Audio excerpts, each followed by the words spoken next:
Assalamu alaikum students, I hope you all are fine. I'm Fatma Zulfikar, your professor of plant physiology and ecology. आज का जो हमारा lecture है वो है lecture number 10 and the topic is dark reaction.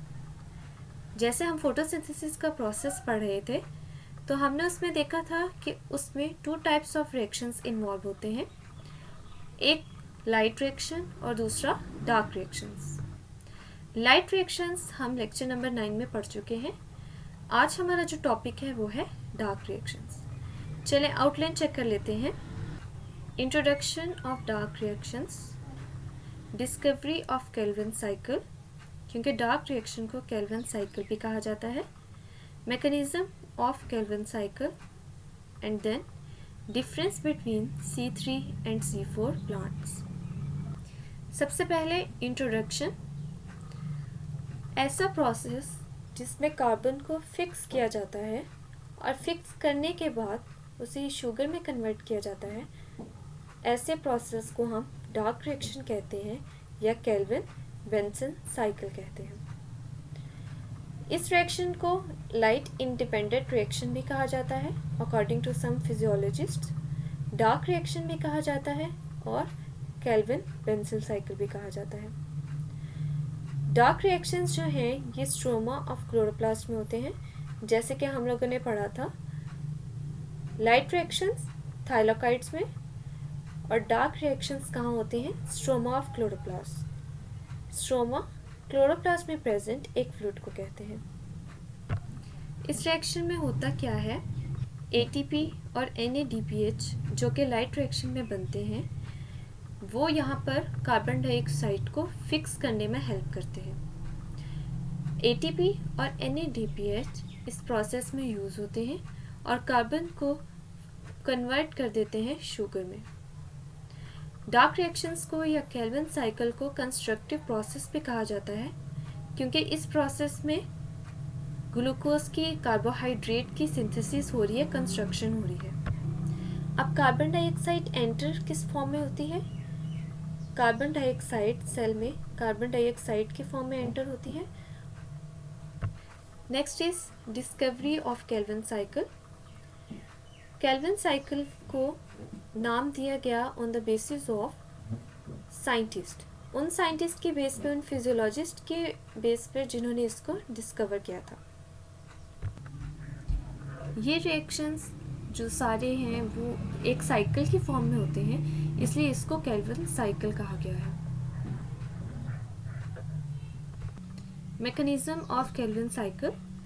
Calvin cycle के mechanism को 3 steps में डिवाइड किया गया है। सबसे पहला कार्बन फिक्सेशन, मींस कार्बन जो एटमॉस्फेयर से आती है कार्बन डाइऑक्साइड के फॉर्म में, उसको यूजफुल प्रोडक्ट में कन्वर्ट करना। Next is reduction, gaining of hydrogen. कहाँ से गेन होता है hydrogen? From NADPH। Then regeneration of RUBP। RUBP ribulose biphosphate, ये एक मॉलिक्यूल है जो स्ट्रोमा में ऑलरेडी प्रेजेंट है। कार्बन डाइऑक्साइड इसके साथ आकर मिलती है, कंबाइन करते हैं और ये आगे साइकिल को स्टार्ट करते हैं। सो इसकी रीजनरेशन होना, इस मॉलिक्यूल का बार बार प्रोड्यूस होना इज़ वेरी इंपॉर्टेंट, क्योंकि अगर ये ख़त्म हो जाएगा तो ये साइकिल भी रुक जाएगा। Carbon dioxide from atmosphere leaf में एंटर होती है, सेल में, फिर स्ट्रोमा में, और फिर ये किससे कंबाइन करती है? राइबोलोज बाइफॉस्फेट से, और एक अनस्टेबल इंटरमीडिएट मॉलिक्यूल बनाती है जो अनस्टेबल होने की वजह से 2 में डिवाइड हो जाता है, जिसको फॉस्फोग्लिसरेट कहते हैं।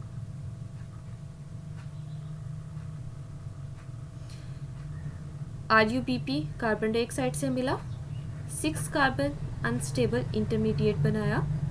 जो अनस्टेबल था तो वो डिवाइड हो गया 3 कार्बन ईच में, 2 मॉलिक्यूल्स ऑफ फॉस्फोग्लिसरेट। यहाँ तक जो प्रोसेस है वो है कार्बन फिक्सेशन का प्रोसेस। इसके बाद नेक्स्ट स्टेप स्टार्ट होता है जिसको रिडक्शन कहा है। होता क्या है, इस फॉस्फोग्लिसरेट के साथ एटीपी आके अटैच होते हैं। एटीपी कहाँ से आए थे? From light reactions.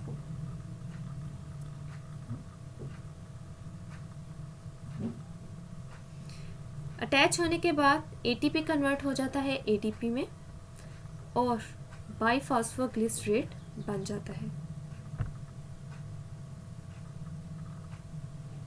फिर ये एडीपी जो है वापस थाइलाकाइड्स में चला जाता है ताकि वहाँ पर दोबारा से क्या बनाए?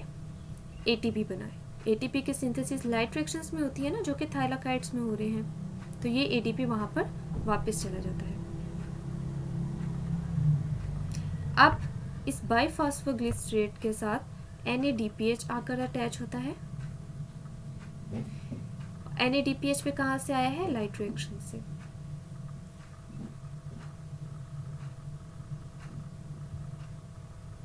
NADPH के पास प्रोटॉन्स भी हैं और इलेक्ट्रॉन्स भी, तो ये अपने हाइड्रोजन जो है बाइफॉस्फोग्लिसरेट को देकर उसको कन्वर्ट कर देता है फॉस्फोग्लिसर एल्डिहाइड में, और वो NADP पॉजिटिव वापस थाइलाकाइड्स में चला जाता है ताकि वो दोबारा से NADPH में कन्वर्ट हो जाए।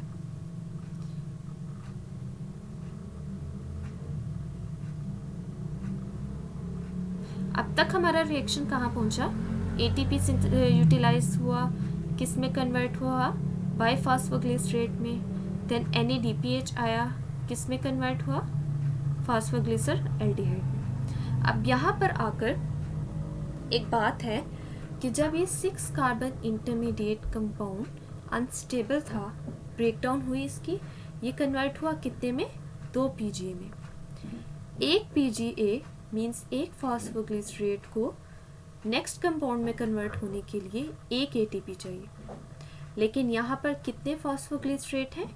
2 फॉस्फोग्लिसरेट, मीन्स 2 मॉलिक्यूल्स हैं तो 2 ही ATPs चाहिए होंगे। 2 ATPs चाहिए तो नेक्स्ट 2 BPGA बनेंगे, 2 बाइफॉस्फोग्लिसरेट बनेंगे। ये 2 बनेंगे तो 2 NADPH चाहिए होंगे। इससे नेक्स्ट 2 मॉलिक्यूल्स ऑफ फॉस्फोग्लिसर एल्डिहाइड बनेंगे।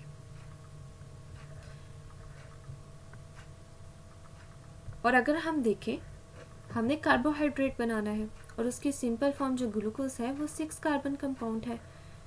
PgAl 3 कार्बन कंपाउंड है, और अगर PgAl की 2 मॉलिक्यूल्स हैं, 3 + 3 कितने हो गए? 6। तो इस तरह तो हमारा कार्बोहाइड्रेट जो है वो हमारे पास बन जाएगा।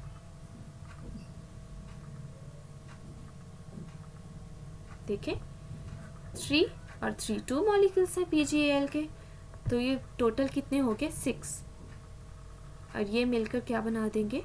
ग्लूकोज, जो कि कार्बोहाइड्रेट है जो हमें चाहिए।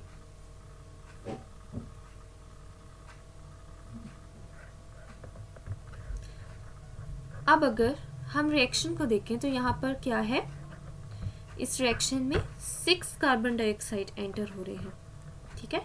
तो अगर हम अपने साइकिल में 6 कार्बन डाइऑक्साइड को ऐड करें तो हमें इन सब को 6 से मल्टीप्लाई करना पड़ेगा। 6 कार्बन डाइऑक्साइड एंटर हुए सेल के अंदर, इट मीन्स 6 × 2, 6 × 2, 6 × 2, तो ये क्या हो जाएंगे? 12 PGA molecules, 12 ATP, 12 BPGA molecules, okay, 12 PGAl molecules.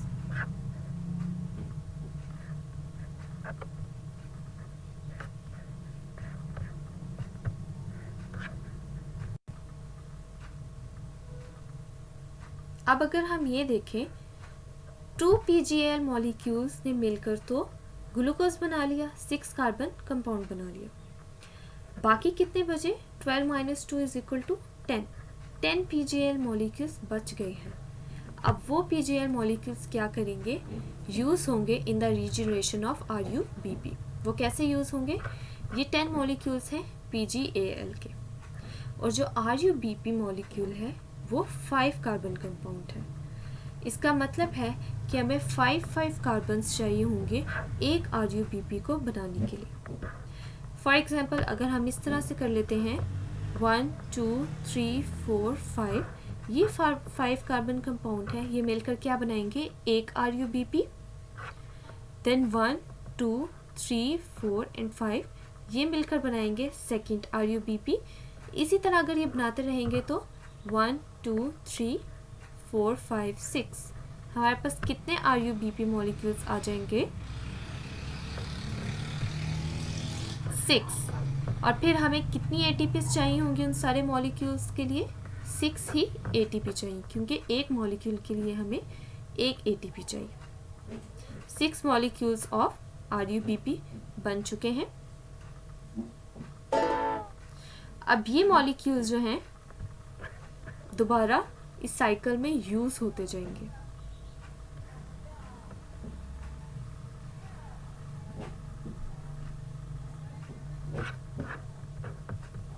Okay, first step हमारा क्या है कार्बन फिक्सेशन। कार्बन फिक्सेशन का मतलब कि हमने कार्बन जो कि एटमॉस्फेयर से आई है उसको एक यूजफुल फॉर्म में कन्वर्ट करना है ताकि सेल उसको यूज़ कर सके। राइबोलोस बाइफॉस्फेट जो कि आपको बताया पहले से ही स्ट्रोमा में प्रेजेंट है, एक एंजाइम की ज़रूरत होगी जिसको रोबिस्को कहते हैं। ये एंजाइम हेल्प करेगा राइबोलोस बाइफॉस्फेट को कि वो कार्बन डाइऑक्साइड के साथ कंबाइन करें। राइबोलोस बाइफॉस्फेट के पास 5 कार्बन एटम्स हैं, ठीक है। कार्बन डाइऑक्साइड और राइबोलोस बाइफॉस्फेट जब मिलते हैं तो ये एक अनस्टेबल मॉलिक्यूल बनाते हैं। वो मॉलिक्यूल अनस्टेबल होने की वजह से 2 मॉलिक्यूल्स ऑफ फॉस्फोग्लिसरेट में टूट जाता है। नेक्स्ट स्टेप आता है रिडक्शन। रिडक्शन में क्या होता है, ATP से फॉस्फोग्लिसरेट एनर्जी लेता है। ATP वही जो कि लाइट रिएक्शन से आई है, ठीक है। फॉस्फोग्लिसरेट ATP से फॉस्फो ग्रुप लेता है, फॉस्फेट ग्रुप लेता है और कन्वर्ट हो जाता है बाइफॉस्फोग्लिसरेट में। Then biphosphoglycerate combines with NADPH। NADPH भी कहाँ से आया है, from the light reactions. Biphosphoglycerate फिर किस में कन्वर्ट हो जाता है, फॉस्फोग्लिसरल्डिहाइड में। जैसे कि मैंने आपको दिखाया उस वीडियो में, वहाँ से H पॉजिटिव को लेकर और इलेक्ट्रॉन्स को लेकर ये कन्वर्ट हो जाता है फॉस्फोग्लिसरल्डिहाइड में। ये फॉस्फोग्लिसरल्डिहाइड जो है मिलकर क्या बनाता है, ग्लूकोज। 2 मॉलिक्यूल्स होते हैं, ये 3 कार्बन कंपाउंड है। मीन अगर इसके 2 मॉलिक्यूल्स हैं तो ये टोटल कितने बना देंगे, 6। Next step is regeneration. Regeneration में क्या होगा, जो RUBP इस प्रोसेस में यूज़ हो रहा है वो दोबारा से बनता जाएगा। यूज़ होने के बाद रीजनरेट होगा। कैसे होगा, 2 मॉलिक्यूल्स जो हैं PgAl के वो कन्वर्ट हो जाएंगे कार्बोहाइड्रेट्स में। बाकी जो 10 मॉलिक्यूल्स हैं वो RUBP को बनाएंगे। RUBP क्योंकि कार्बन डाइऑक्साइड का स्टार्टिंग पॉइंट है तो इसको बार बार यूज़ होने के लिए रीजनरेट होना बहुत ज़रूरी है। अब इसकी रीजनरेशन के फॉलोइंग स्टेप्स हैं, उनको अगर हम डिटेल से स्टडी करें तो सबसे पहला स्टेप PgAl सबसे पहले कन्वर्ट होता है डाईहाइड्रोक्सी एसीटोन फॉस्फेट में। Then it is converted into fructose 1,6 bisphosphate. After this it is converted into fructose 6-phosphate। ये भी शुगर्स की कुछ फॉर्म्स हैं। स्टेप बाय स्टेप ये कन्वर्ट होता जाता है और लास्ट स्टेप इसका क्या होता है, राइबोलोस 1,5 बिसफॉस्फेट। ये आपको समरी नज़र आ रही है, ठीक है। ये डिफरेंट स्टेप से गुजरने के बाद कन्वर्ट होता है राइबोलोस 1,5 बिसफॉस्फेट में। Next is C3 and C4 plants. ये डिफरेंट टाइप्स हैं प्लांट्स की। इन प्लांट्स को डिवाइड किया गया है केल्विन साइकिल की बेस पर। मींस कुछ प्लांट्स ऐसे हैं जिनमें केल्विन साइकिल का स्टैंडर्ड मैकेनिज्म फॉलो होता है। मींस एज इट इज़ जो स्टेप्स हमने पढ़े हैं वही सब उन प्लांट्स में होते हैं। लेकिन कुछ प्लांट्स के केस में केल्विन साइकिल की जगह कोई और साइकिल चलता है। मींस सेम यही साइकिल नहीं होता। C3 प्लांट्स ऐसे प्लांट्स हैं जिनमें केल्विन साइकिल होता है, एंड C4 प्लांट्स ऐसे प्लांट्स हैं जिनमें ये स्टैंडर्ड मैकेनिज्म फॉलो नहीं होता। इंट्रोडक्शन की अगर हम बात करें तो हमें इन साइकिल्स को पढ़ने से पहले एक टर्म का क्लियर होना बहुत ज़रूरी है। फोटो रेस्पिरेशन वेस्टफुल प्रोसेस है जिसमें जो RUBP है वो बजाय इसके कि कार्बन डाइऑक्साइड के साथ कंबाइन करे और 6 कार्बन इंटरमीडिएट कंपाउंड बनाए, वो क्या करता है, ऑक्सीजन के साथ कंबाइन कर जाता है। क्योंकि एक्सचेंज ऑफ गैसेस तो हो ही रहा है, तो वो कार्बन डाइऑक्साइड को छोड़कर ऑक्सीजन के साथ मिल जाता है। तो उसकी वजह से कुछ वेस्टफुल प्रोडक्ट्स यूज़ होते हैं जो प्लांट के किसी काम के नहीं होते, और समटाइम्स ऐसा होता है कि वो प्लांट्स के लिए टॉक्सिक होते हैं। जितने भी प्लांट्स हैं उनमें से मेजॉरिटी ऑफ प्लांट्स जो हैं वो C3 प्लांट्स हैं, क्योंकि वो केल्विन साइकिल के स्टैंडर्ड मैकेनिज्म को फॉलो करते हैं। बाकी प्लांट्स जो हैं वो C4 प्लांट्स हैं।